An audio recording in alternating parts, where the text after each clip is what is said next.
This one is actually kind of apropos to what we're talking about today. Which one? The Sadia one. Oh, do you want to do that one? Yeah, let's do that one real quick. See if I can grab her real quick. Sure. This is Sadia on Chris Williamson. And also just kind of undoing some of the damage from the red pill conversation. How do you mean? Is another. I feel like it's done the exact terrible impact that feminism had at women's belief about men. Red pill kind of did the exact same for men. It gave them a home. For the men that hate women, it gave them a home, but it's in the wrong hands. It's okay when it's in the hands of psychologists and people who understand human nature, but when it's in the hands of a 27-year-old boy who just wants to make it in social media, or somebody whose life experience is just making TikToks, and he's the one teaching men how to view women, it's dangerous. It's super, super dangerous. So I would love to undo the damage of some of that. There you go. All right, what do you think?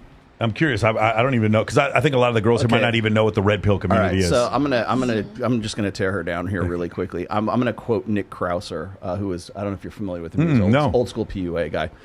Nick used to say this, is that the red pill and game and pickup artistry has done more for understanding intersexual dynamics and human social sexuality in the 15 years, 20 years that it's been around than psychology or sociology has been able to do in like hundreds of years. Yeah. Because the guys go out and because there were certain ethical considerations that, you know, social scientists and psychologists had, like experimental psychologists had, that they simply couldn't go do, right? One of the reasons why I think that we hold like David Buss in such high esteem is because he was doing things that nobody would really like organize to go do. Sure.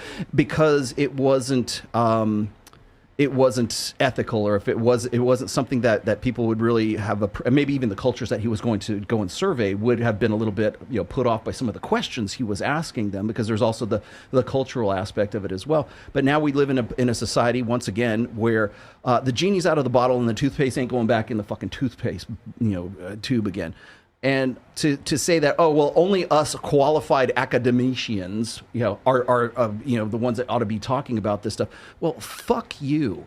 Because the guys who went out there during the early years, during the mid 2000s, went out there into the clubs, went out there into the field, did the field work, came back, said, you know what, this is working, this isn't working, and we ought to go back back and okay, it's hypothesis. It's just the scientific method. Yes. Is all it is.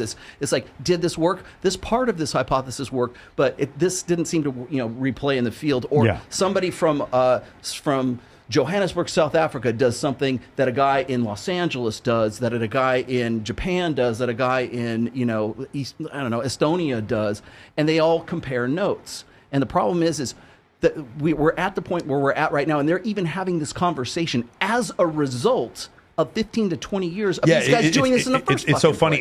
Part of the thing that maybe Chris Williamson is not aware of this, but like his whole platform exists because an opening was created because this discussion was had by people outside of academics. Right. Meaning, like, and I'm not just talking about Fresh and Fit. We go all the way back. She doesn't exist yes. without the we could go all the way back to. And nobody would be talking. No one would care what she has to say if it hadn't been for pickup artists, if it hadn't been for the blue pill, the red pill, the MGTOW, whatever, everything that's happened in the last. Because I've been a part of it for the last 22 years. And so when I see little cutesy what's her fuck on every goddamn show right now, it's like, you wouldn't exist if it weren't for the guys who came before you. So to her point, one of the things that happens is when people don't like your point of view, what they say is, I don't agree with you, and everything you believe in causes school shootings. Like that's the sort of mentality. Yeah. And one of these situations if you keep talking about it, you can make things worse. There are humans that are misogynists. We're absolutely aware of that. And have certain misogynists found a home on certain red pill sites? They have, but there's not red pill people. Like, Rollo is not going out there telling anyone to hate women. Absolutely not at all. And then the other part that happens, the opposite. Yeah. And then the other part that happens is when it's when they're like, well, we're going to quote red pill sources, and then it's Pearl Davis, and I'm like, well, I don't know that Pearl really speaks for everybody in this place, and it's just, but it's just, but it's just one of these situations. Like, look, Pearl can speak for Pearl, but my point is, like, the idea that what happens is the media is like, I need to reduce red pill into something that I can hate and attack. Right. So what I'm going to do is say all misogynists go there.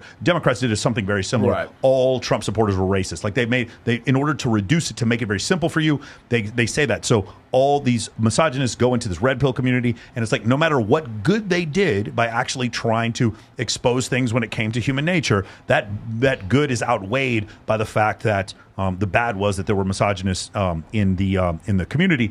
And the other part of it, this is very important, it's like with a lot of these content creators, they want to grow, they want to become viral, they want to become influential. And if red pill content creators are more influential than them, then they need to kind of shit on them. Well, yeah. And then I also want to point out the academia side of all this as well. So let's just say, for sake of argument, you go, and I don't know if she's got a doctor, or like, this is Dr. Sadia Khan or whatever her fucking name is. Okay, if you're going to get a doctorate, and I know this because I have a degree in psychology when it comes to like a bachelor's of science in behaviorism, basically. But I do know this is that if you want to make any kind of money in psychology, you have to get your doctorate. There's like, otherwise, if you get a master's, you're going to be a social worker. That's basically what you're, and you went to all that school so you can be a social worker.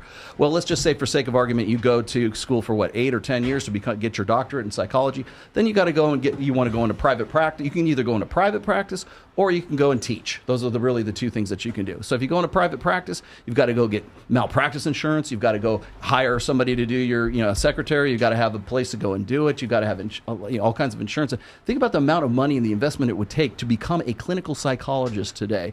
And then you see somebody like John from Modern Life Dating on there who's just like making money hand over fist. I see what you're saying. Sitting in a fucking bubble bath and just like, hey, so just imagine if you guys spent, like you said before, $50,000, $100,000 I love you, John. Getting a PhD in psychology, and then there's people spouting psychology who got no degree whatsoever, and they're making $1 million a year. And they never had to like take out student loans. They never had to get the insurance. They never had to like pay for a place to go and have a private practice or anything like that. So what happens is people like her have to go out there and become a public figure. They have to go write a book. They have to go do talk shows. And I don't blame her for that. Obviously, she wants to make a living. No, she has to do what everybody else has to do. And by the way, even if you're a pastor or a minister or a religious figure as well, you have to do the same thing. Yeah. You have to have your worship your worship session has to be online. You have to have it on YouTube. You've got to be able to respond to all the people in your parish or your congregation, whatever. It's the same principle.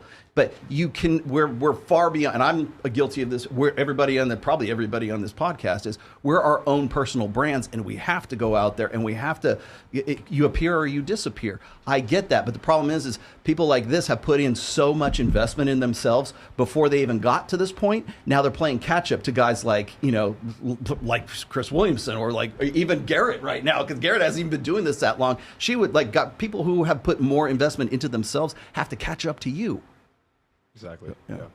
Yeah, it is part of the thing where they'll look at it like somebody's a psychologist or whatever, and then they see me as a performance coach, and I don't have the same degrees they do, and yet we're just way more successful. So how do you get more successful like that? You throw firebombs out. You throw Molotov exactly. And who do you go for? The biggest dude on the prison yard. That's what you go for. Run up the flagpole. Exactly. Yes, thank you very much.